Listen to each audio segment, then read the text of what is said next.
Hey guys and girls, it's Nathan Birch here from the B.Invested.com.au HQ, and today I just want to answer some questions in from Facebook. If you haven't subscribed to our Facebook page, it's facebook.com/beinvested.com.au. Questions that are coming through are things that I did as a survival method back at my lowest points. How did I get through the lowest points of my investing? What were they? And how did I overcome that? Looking back so long ago, like it's interesting when I try and flick through the archives of my brain and the things that I've been through. I look at my hand and I've got a hole through my hand where a piece of Rio bar went through because I was trying to be a tradie doing some renos myself and lots of different things. And I think for me probably the biggest thing is that I didn't come with a silver spoon hanging out of my mouth, so I didn't have help from anyone like that. So I had to hustle my way to success and work out the best way to get to where I wanted to be and get there quick enough and just push through. And you know, a big thing that I learned along the way is the world stands aside for the person who knows where they're going. If you know where you're going, you know, you've got direction, you've got vision, you've got a purpose, and you've got passion, you're committed to that, you will get there. And you know, it's fucking off all the stuff around the side of you and just aiming for that goal and getting there.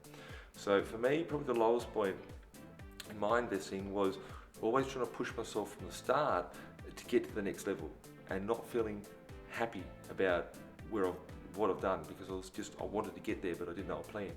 So I hustled real hard. So some of the things that I had is I worked 2 full-time jobs. I pushed myself, I sacrificed my youth. When I first started investing, I had a face full of pimples. Today, I don't have the pimples, but I've got a head full of grey hair.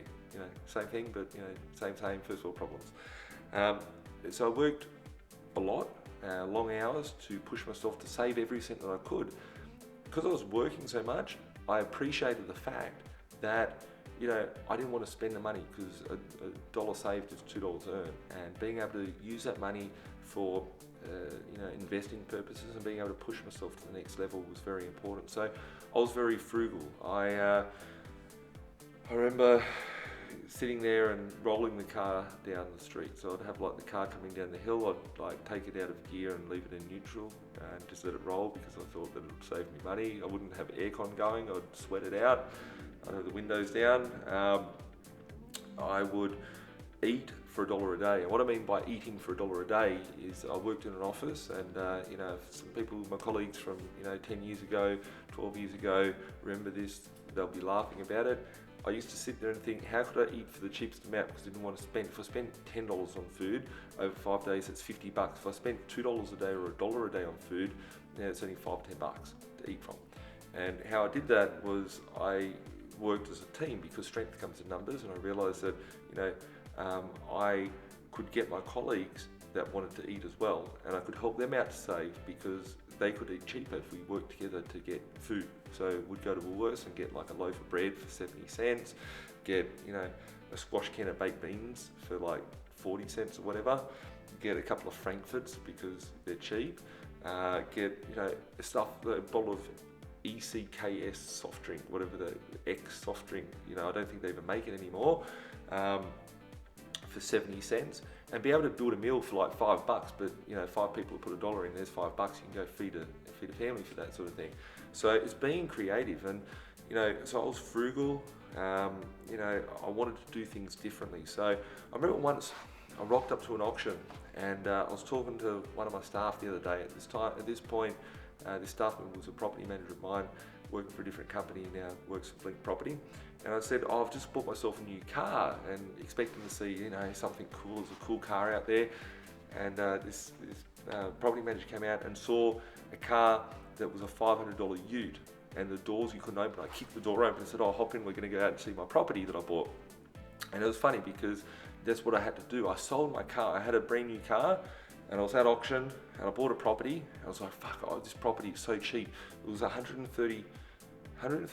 It's out in Western Sydney. It's a modern townhouse that was out there. It's probably worth about $400,000 today in the current market.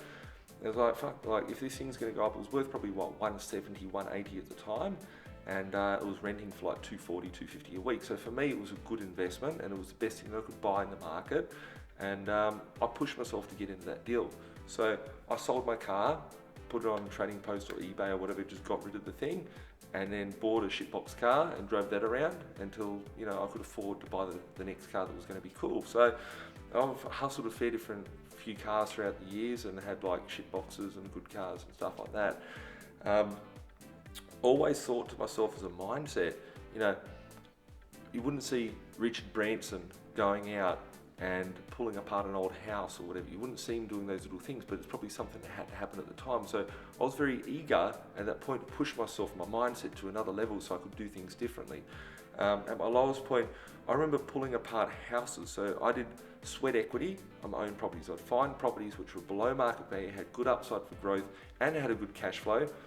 And then add another element which, if I think back now, I could do things smarter, not as hard. And as the saying goes, you work smarter, not harder. I used to physically go in and, you know, paint a house. If it's kicked in, got some damage, termite damage, fire damage, whatever, I'd go out there as a method of survival and have to do sweat equity. So that's where I've got lots of cuts and scars and stuff like that. How to actually save up that money, save the money, because, you know, once again, $1 saved, $2 earned.